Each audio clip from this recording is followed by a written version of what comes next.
Let's return to This Week in America. Here's your host, Rick Bratton.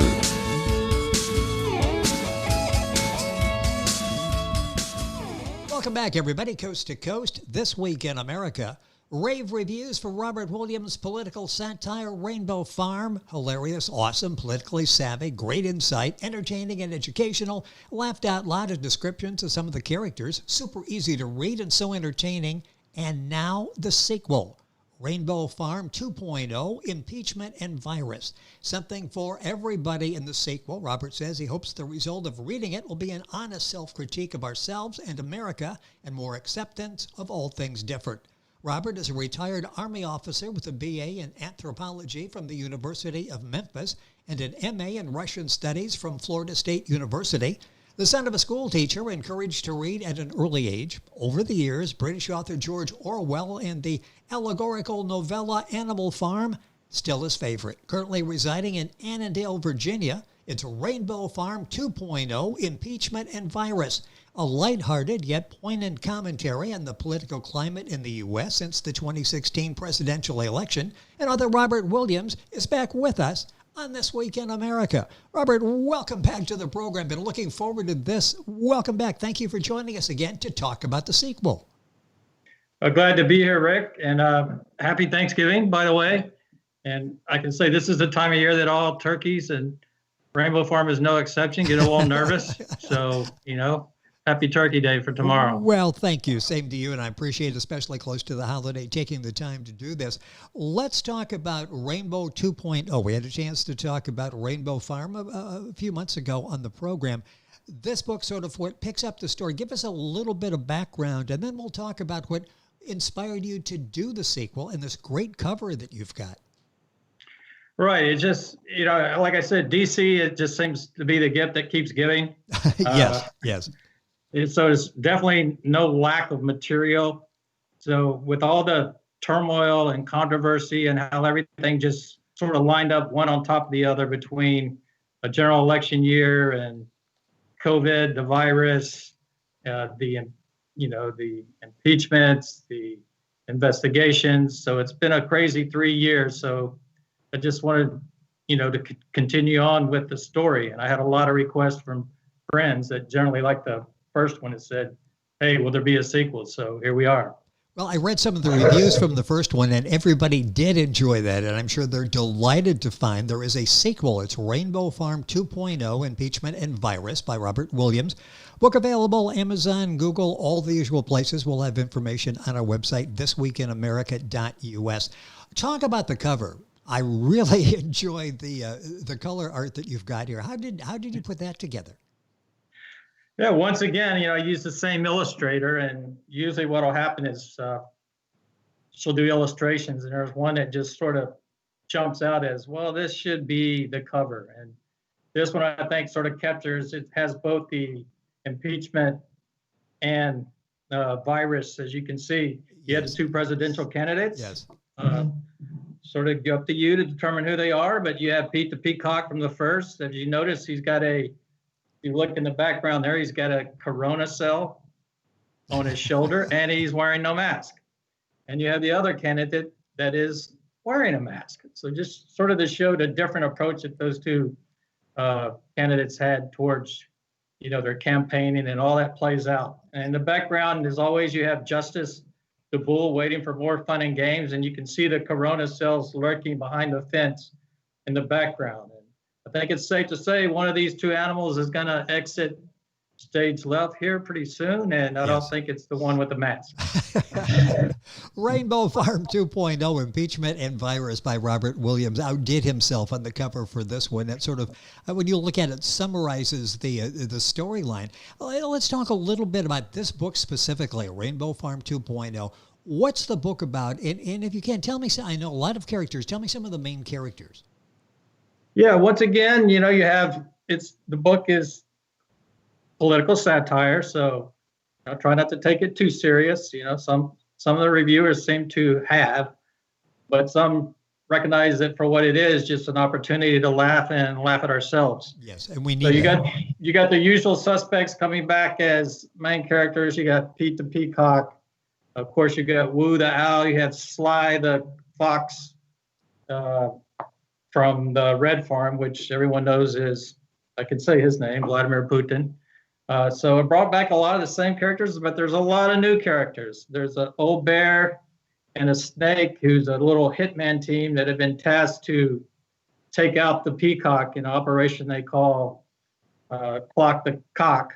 And the whole planning session that they go through and the rally that they attend and how that thing plays out. So it picks up where the last one left off. There was a very short chapter on the little four rabbits, and this one starts with the same chapter on the little four rabbits, where you have Impeachment leading the little classroom session reading Saul Alinsky, Rule for Radicals. And one of the rabbits seems to be juggling some peaches, which symbolize impeachment. And she was one of the congresswomen, I should say, that on her election night said that we're going to impeach the blank. So okay.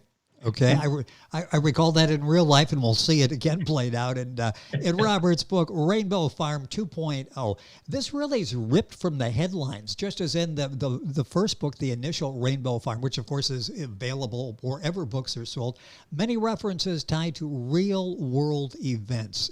You mentioned a couple there. Talk about some others, because this really is, as you're reading it, every paragraph is filled with something that has a connection to the real world.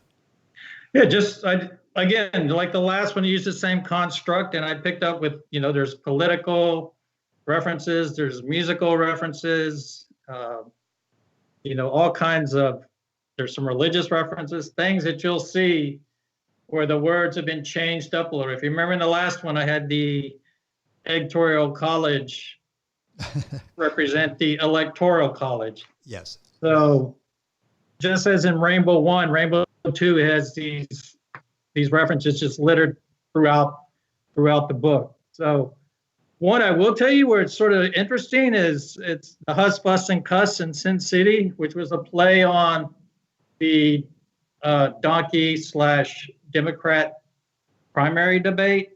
And in addition to, applying animals to certain characters that not just physical characteristics, but sort of what they make me think of how they behave sometimes and act.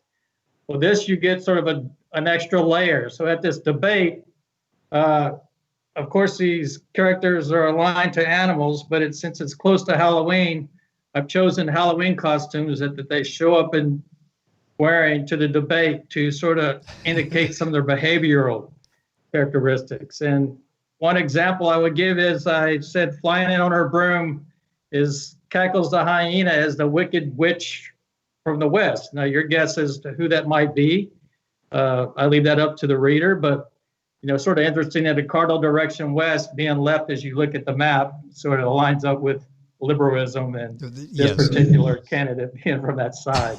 So that's just one.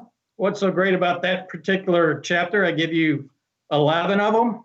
So you have 11 characters where you can see the character, see the Halloween costume, and go, wow, that either fits, or I don't know what he's thinking, or, well, it does fit. So that's what I was with that as far as references. Well, and that's one of the fun parts of reading the book Rainbow Farm, and now the sequel Rainbow Farm 2.0, trying to figure out exactly who these people are. You do such an excellent job of portraying them in a sense that makes it fun as a reader to try to figure out who the characters are. Do you have a favorite character? I sort of hate to ask, because I'm sure you developed all these people, so there are probably a number of them. But is there a character that stands out that you really enjoyed portraying? Yeah, it's easy to fall in love with some of these characters. I mean, and that's just not coming from me. But that's something my illustrator, she told me as well. I mean, she really started, she's the one that brought these things to life. And that's why I think her illustration is just so important.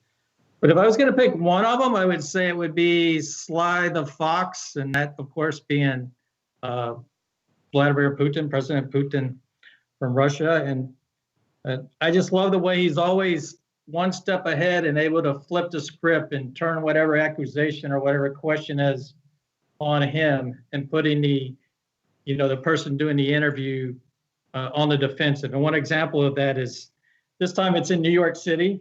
So she's much more confident. Last time she went to Moscow.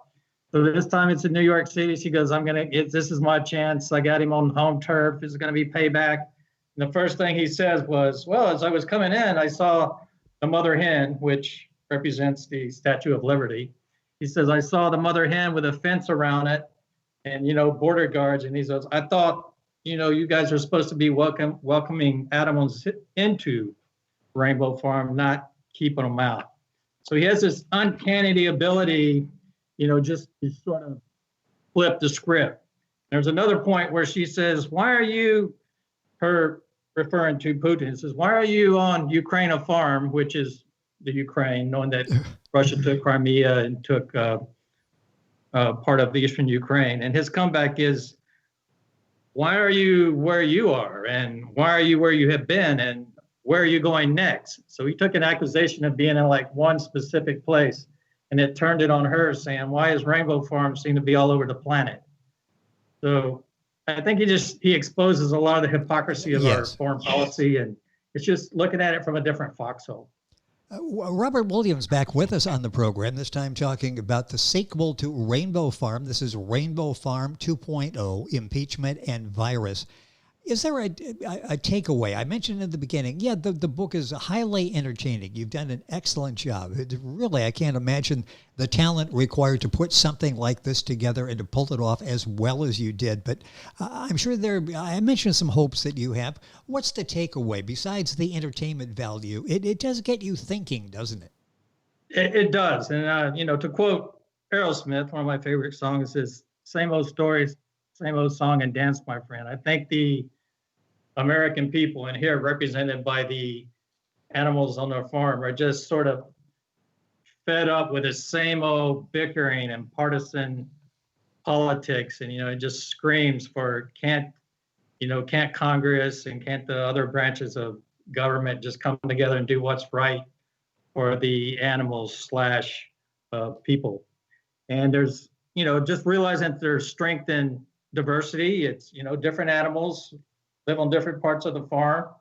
Of course, they have different likes and dislikes. And yes, just because you may be a pig from the pig pen doesn't mean you should look down on the alligator, because all constituents are different. I think there's more strength in our diversity. And I think we have more in common, actually, than we have out of common. I give one example in the book, and here's where I took a real life example from where I was sitting around with some friends around a fire one night, and we're having a discussion. And for 55 minutes, everybody agreed. I mean, and we didn't know, there was new people that showed up. So there was, there were a couple of people there that I didn't know. So talked for 55 minutes, and, everything's great, TV, song, movies. And the last 5 minutes turned political, and that's where the swords came out.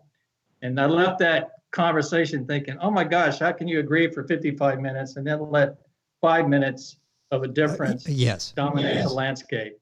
So those kind of lessons. It's interesting, the two main themes, impeachment and virus. How did you go about depicting these? Again, references, impeachment, peaches.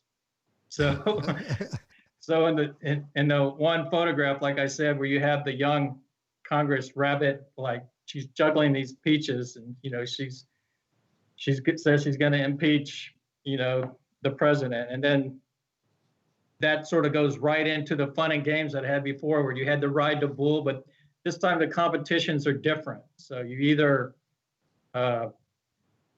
back to the impeachment, he gives like Shifty the weasel and Nads the walrus, which are two congressmen who were the ones who were leading. They were houses. They were the House of Representatives speakers, like lead lieutenants on the impeachment campaign. But I tied that into a competition where they're each given arrows that represent potential articles for impeachment. They have to shoot the bull with this arrow to see which one sticks, so which one of those are going to actually go forward and be for the impeachment. As far as the virus, I saved most of that discussion for the latter chapter of the owl, Woo Hoots, and he goes into the virus, the origin, how it became a political football, how it should have united us, but seemed to have divided us. So several things along that line. So clever the way you work the new material, and there's always new material. There's been new material every day for the last 4 years, so nothing short to work on. And incorporated in Rainbow Farm 2.0, Impeachment and Virus. You mentioned it before, the illustrations. Let's talk about that because you've got a remarkable way of presenting this. It's color illustrations. It jumps out off the page. It captures your attention, tells a story as well as the text. Talk about the process of doing the illustrations for Rainbow Farm 2.0. Yeah, just real quick, my favorite, it's one of the questions was, well, which one do you like the most? And I like all of them, but there are some that, some people are going to like more than others. But for me, it was sort of a toss-up. One is of Fancy the Bat, who again is the speaker. And when they come over and they arrive to deliver the articles of impeachment, you have the walrus and the weasel with these two peach baskets. And then you have Malieve, the one that was saying she wanted to impeach. And they all, I don't know if you remember, but during that ceremony, there were pins that were passed out. So there they are. They had their pins. One has a little phone. So, try to just make light and fun of what was supposed to be a serious, event turned into passing out ceremonial pins, which, oh, by the way, the taxpayers and Rainbow Farm animals pay for. The other is a two-page spread where she did for that, what I told you, the Huss, Fuss, and Cuss in Sin City, the debate, where she has all 11 of those characters in their Halloween costumes and a moderator out front, which is a toad frog, a guy named Chunk Toad. Your guess is as good as mine as who that might be. Yeah. And as far as the process, it's just unbelievable how the rapport that I built with her from the first book to this book, how I could just send her a passage and she can just come back with these beautiful illustrations. And a lot of times it may require a small edit just to make sure it doesn't contradict some text that later on that she might not have seen. But I mean, usually within days, she's coming back with these just great illustrations. And it's rare sometimes to be able to find an illustrator like that thinks like the author. And in this case, she certainly does. Rainbow Farm 2.0, Impeachment and Virus. Robert Williams, time going by so quickly here. Did you learn anything from writing the sequel? What enlightened you as you were working on this? Yeah, I would say practice what you preach. I mean, a lot of going after, exposing flaws of human character. Well, we're all human and we all have flaws. So maybe being able to learn from some of the mistakes of others, and of course the golden rule always jumps out there: treat others as you would want to be treated. So that, and not to take ourselves too serious. From the first book, I actually did receive a couple emails that were very critical that said, how can you make fun of the president like that? And I'm, it's okay to laugh. And especially in 2020, I think we need a little laughter. We need to laugh on top of all the other stuff. The penultimate chapter is Woo Hoots. It's a fairly long chapter, mostly dialogue, so you put a lot of thought, obviously, into that part of the book. A few minutes left in the program. Briefly describe what you were trying to accomplish with that interview in the short final piece on the revolution, because this is really good stuff you've got here. Mm-hmm.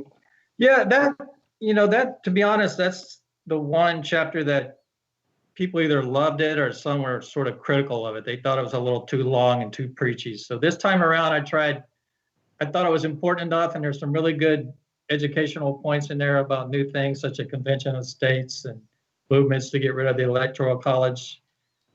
But I tried to lighten it up this time where I had a call-in segment, and I used my own friends as certain characters. So they're in the book now, they're in print, to call in and ask questions of the owl as to, what do you think about this? What do you think about that? So easy.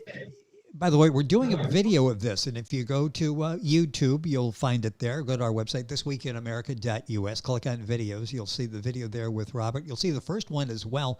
A few weeks ago, we did Rainbow Farm. Now we're doing Rainbow Farm 2.0.